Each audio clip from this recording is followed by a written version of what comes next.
Bapak Ibu yang dikasihi oleh Tuhan, selamat pagi. Hari ini kita akan bersama-sama merenungkan satu tema, anugerahnya pilihanku. Dan saya percaya Bapak Ibu sekalian, bahwa kita yang hadir pada minggu pagi hari ini, kita semua adalah orang-orang yang telah mengambil keputusan, telah membuat sebuah pilihan bahwa kita akan hidup di dalam anugerah Tuhan. Dan Bapak Ibu dan Saudara sekalian, hidup di dalam anugerah atau hidup berdasarkan kasih karunia, apakah itu mudah untuk dijalani? Apakah itu langsung menjadi sebuah keputusan final atau keputusan akhir dan tidak lagi membutuhkan sebuah proses? Pasti Bapak Ibu mengatakan, maaf Pak Rum, hidup berdasarkan anugerah adalah hidup berdasarkan proses. Betul nggak? Nah, bagi masing-masing orang, prosesnya itu berbeda. Tiap-tiap orang yang telah memutuskan sebuah pilihan untuk hidup di dalam anugerah Tuhan, itu juga bisa mengalami perubahan demi perubahan hidup yang berbeda satu dengan yang lainnya. Walaupun Bapak Ibu sekalian, terkadang saya dan saudara ingin memaksakan bahwa orang yang sudah dilahirkan kembali atau orang yang sudah menjadi orang Kristen itu harus hidup seperti yang saya hidup. Saya ambil contoh Bapak Ibu sekalian. Anthony de Mello mengisahkan satu hari majelis jemaat beserta para rohaniawan itu mendengar bahwa di sebuah pulau yang terpencil, dulu ada misionaris yang ke sana, dan orang-orang di sana itu bertobat. Lalu mereka mulai menjalani hidup sebagai orang-orang Kristiani. Tapi mereka juga mendengar kabar bahwa ritual demi ritual, ibadah demi ibadah dan persekutuan yang mereka jalani itu kayaknya tidak sesuai dengan kaidah dan liturgi gereja. Akhirnya majelis memutuskan mengirim 3 orang pendeta senior untuk tinggal di sana, untuk mengajarkan mereka tentang ajaran Kristiani. Betul Bapak Ibu sekalian, ketika 3 pendeta itu sampai ke sana, mereka kaget. Karena orang-orang yang di sana yang sudah dibaptis, bahkan yang sudah melayani berkhotbah, itu tidak hafal doa Bapa Kami, tidak hafal pengakuan iman rasuli. Lalu mereka mengumpulkan 3 orang tua-tua di dalam gereja itu. Lalu 3 pendeta itu satu persatu selama 1 minggu mengajarkan doa Bapa Kami, mengajarkan pengakuan iman rasul. Tapi apa yang terjadi Bapak Ibu sekalian? Orang sudah tua. Seperti pernah saya melayani seorang ibu-ibu usia 80 tahun. Tiap minggu ketika kita ke sana, mungkin Tante Laura ingat, kita ajarin doa Bapa Kami, karena dia minta belajar. Dia minta belajar pengakuan iman rasul. Udah hafal, minggu depan datang lagi, hafal nggak? Lupa. Dia ajarin lagi, ingat nggak? Lupa. Bapak Ibu dan Saudara. Nah, pengalaman yang sama terjadi. Pagi hari hafal, sore lupa. Betul kan? besok lagi, ajarin lagi, pagi hafal, sore lupa. Nah, tibalah 3 pendeta itu mau berangkat. Sebelum berangkat, dia minta satu persatu, John, coba kamu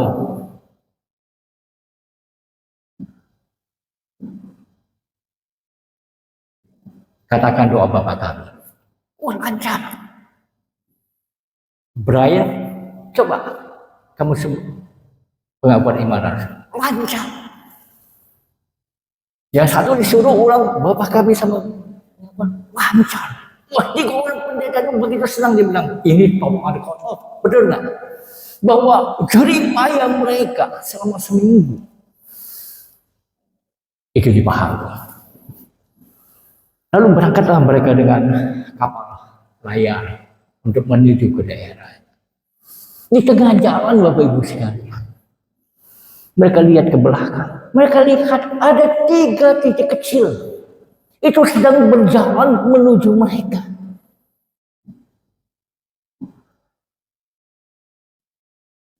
Tiga orang pendeta itu dak dikduk.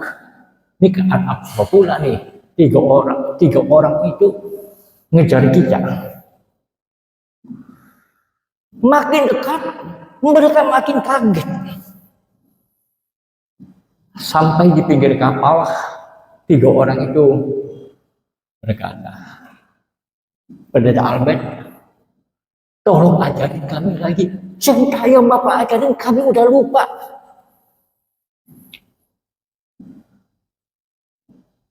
Tapi Pendeta Robert, Pendeta Matthews, mukanya pucat. Kenapa Bapak Ibu sekalian? 3 orang ini datang berjalan di atas air tanpa menggunakan kapal. Jadi pertanyaan kita, iman siapa yang lebih besar?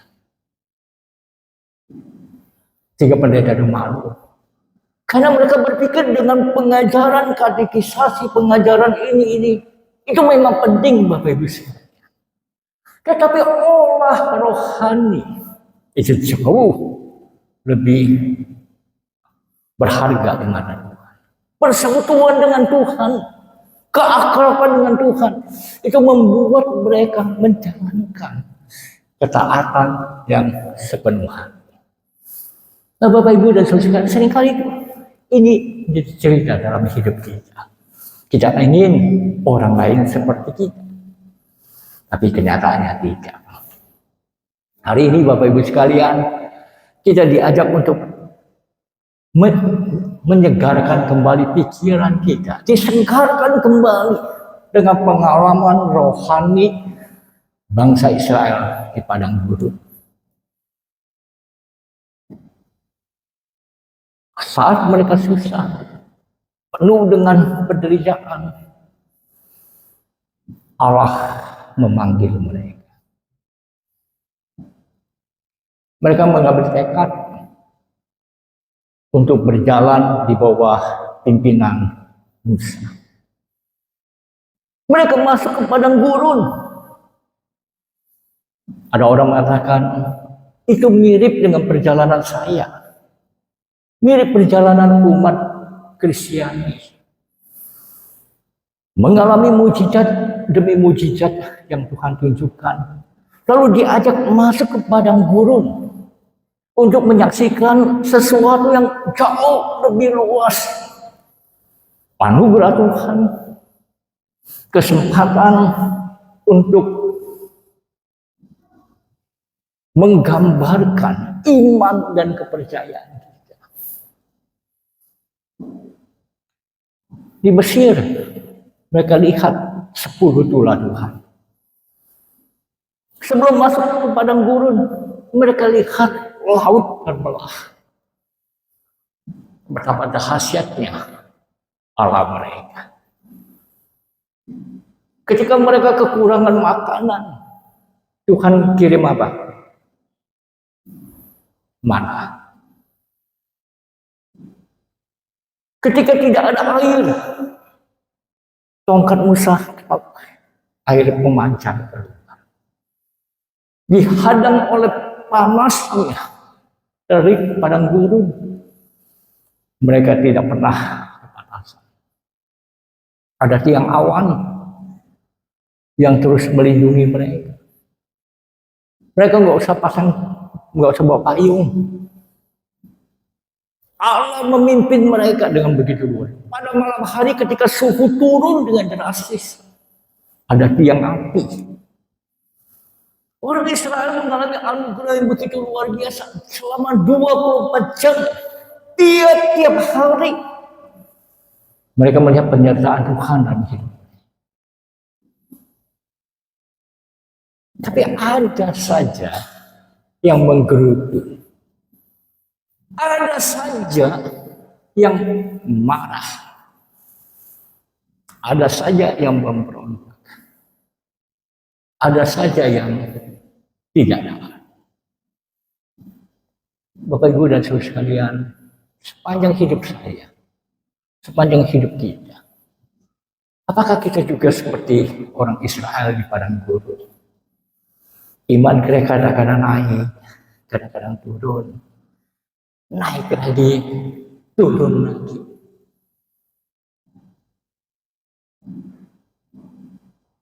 Iman kita rentan terhadap peristiwa demi peristiwa yang terjadi di sekitar kita. Walaupun penyertaan Allah itu sudah hadir secara nyata. Tiang awan, tiang api. Tapi kok kadang-kadang iman kita menjadi melempem. Lemah dan mempertanyakan, benar enggak Tuhan beserta dengan kita? Ketika kita mengatakan Yesus itu adalah Allah yang Immanuel, Allah yang beserta dengan kita, kenapa masih banyak orang yang meminta penyertaan Tuhan? Saya juga bingung Bapak Ibu sekalian. Kalau Allah sudah beserta dengan kita, perlu nggak kita minta lagi? Saya bilang no. Yang perlu adalah kita selalu menyadari bahwa Allah ada dan selalu bersama dengan kita. Membangun kepekaan terhadap kehadirannya sehingga kita menghindari untuk berbuat dosa. Nah, fokus untuk menjalani hidup yang berkenan kepada Tuhan. Ketika Israel berdosa, Allah menghukum mereka. Ular-ular gedung datang memanggut mereka. Banyak yang mati. Tapi kemudian mereka bertobat. Mereka memohon belas kasihan pengampunan Tuhan. Lalu Musa berdoa. Dan Tuhan meminta Musa membuat replika daripada ular tadi. Lalu dia dimasang di atas dia. Setiap orang yang dipanggut sama ular teguh itu, mereka hanya perlu memandang kepada patung itu. Bukan patungnya yang menyembuhkan mereka, tetapi itu adalah sebuah upaya agar bangsa itu, orang-orang yang berdosa itu, ketika dipanggut ular, mereka kembali memandang kepada Allah yang memimpin mereka.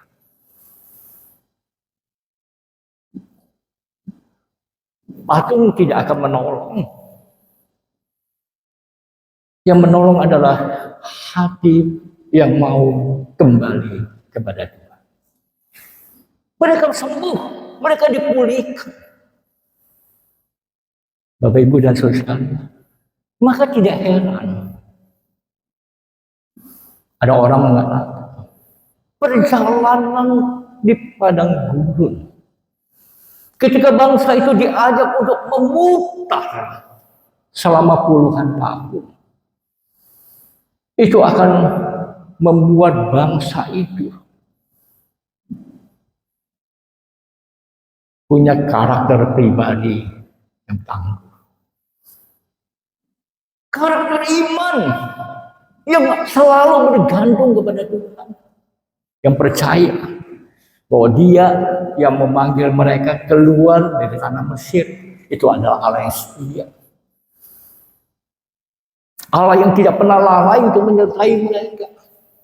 Allah yang terus melindungi dan mencukupkan kehidupan mereka. Memang ada riak-riak kecil yang terjadi yang menguji iman kita. Apakah kita bersandar pada diri kita? Apakah kita bersandar kepada orang lain? Apakah kita bersandar kepada para penguasa? Atau kita bersandar kepada Tuhan? Ujian hidup itu membuat kita seharusnya sadar akan hal ini. Karena itu tidak heran Bapak Ibu sekalian, ketika Nikodemus, seorang Farisi, berdiskusi dengan Yesus tentang keselamatan. Yesus mengatakan dengan sangat tegas bahwa kamu harus dilahirkan kembali. Kamu harus memilih jalan anugerah untuk mencapai keselamatan. Bukan karena hasil usahamu, bukan karena hasil perbuatanmu, bukan karena jasamu, tapi semata-mata karena kasih karunia Tuhan. Saya sama seperti Musa meninggikan ulat tedung. Setiap orang yang memandang kepadanya akan selamat. Dan itulah yang akan dilakukan oleh anak manusia. Ketika dia mati, membawa dosa seluruh umat manusia, ditanggung di atas kayu salib. Ketika kita memandang kepada salib itu, maka kita akan diselamatkan.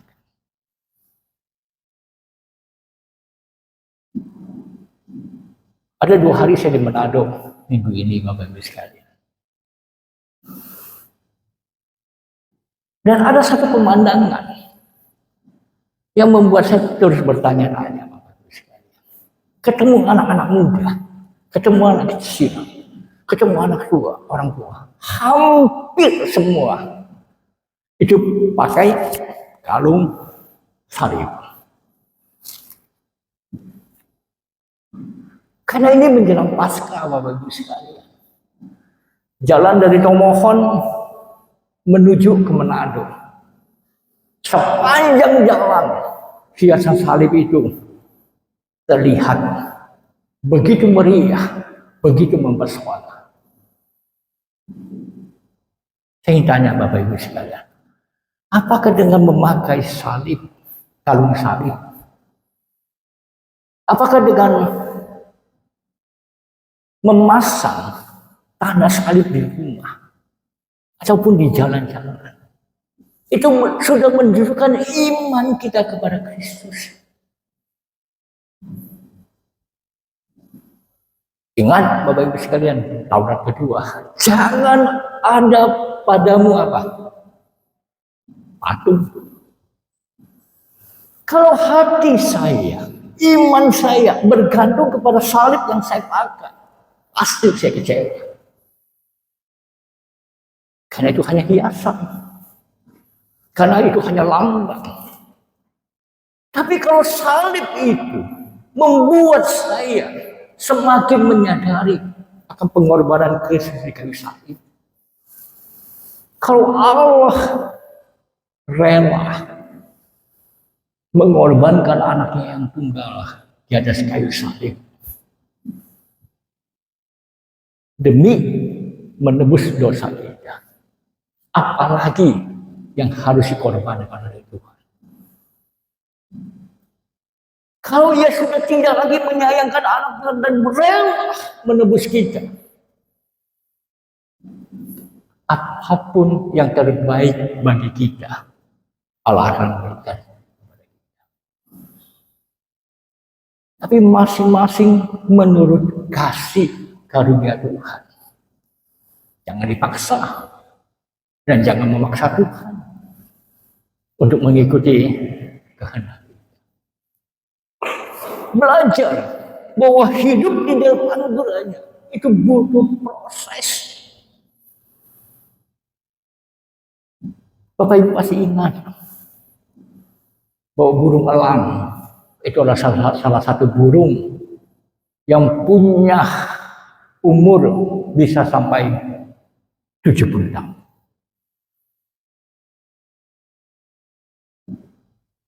Apa yang unik dari burung elang? Mereka mengalami 2 siklus hidup. Siklus yang pertama sampai umur 40 tahun. Saat umur 40, elang sudah menjadi tua. Paruhnya itu sudah bengkok. Sudah susah untuk cari makan. Sakarnya sudah kukunya udah panjang, udah sulit untuk mencengkram. Bulu-bulunya yang membawa dia terbang itu udah mulai terasa berat. Setiap elang punya naluri. Saat mencapai umur 40 berarti dia harus mereformasi diri. Kalau tidak, tahun depan mati. Pilihan yang kedua, berubah atau mati. Nah, menurut Bapak Ibu sekalian, elang pilih yang mana? Jalan mana yang dia pilih? Jalan yang paling mudah, duduk tenang,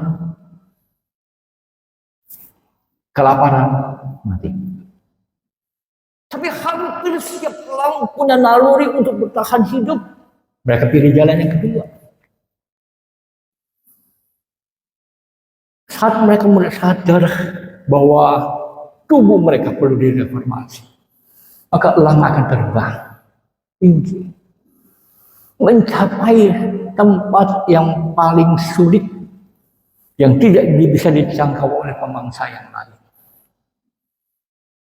Dan di situ, di batu karang yang paling tinggi, dia akan membuat sarang.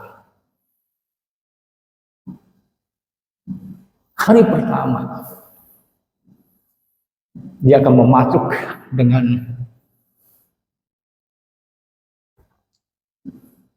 hidungnya. Patuk, dia patuk sampai hidungnya yang bengkok itu terlepas. Tinggal hidung yang muda. Bapak Ibu dan saudara sekalian, sakit nggak? Sakit. Itu ditempuh sama elang itu. Begitu hidung baru muncul, dia harus tenang. Kurang lebih 1 bulan. Tenang, tenang, dan tenang. Sampai paruhnya itu kuat kembali. Dan apa yang dilakukan ketika paruh kuat? Dia nggak terbang bawa, dia diam lagi. Dengan paruh yang kuat, dia akan mematuk cangkarnya. Yang kanan, yang kiri, dia beresin. Dan itu proses yang sangat menyakitkan. Habis setiap orang mengatakan ini harus dilakukan. Kalau tidak, saya tidak bisa menangkap mangsa.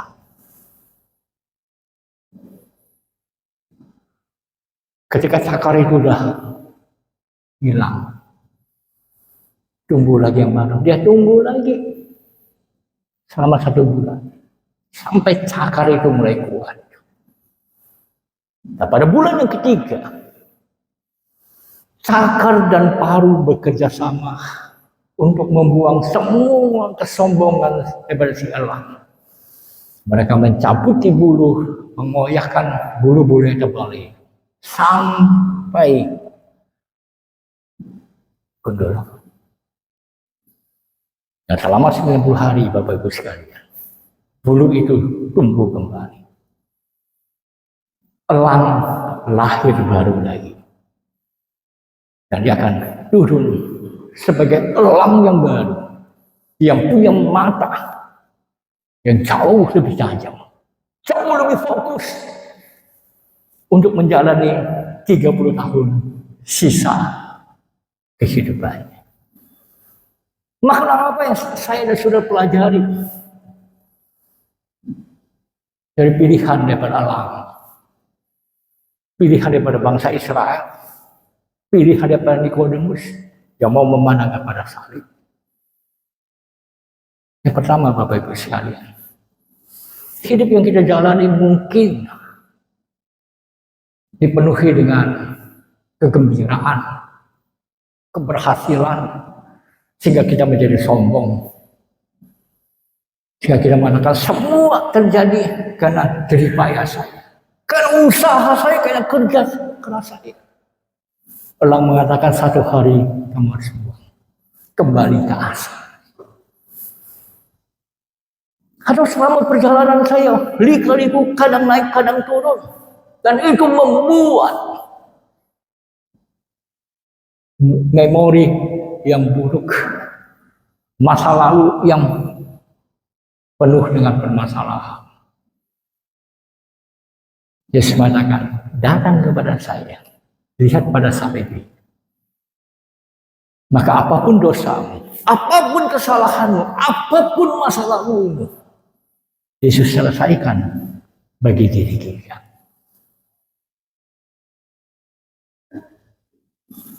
Hal yang kedua yang kita pelajari, jangan pernah menyerah dengan kata orang, dengan pendapat orang, dengan opini orang.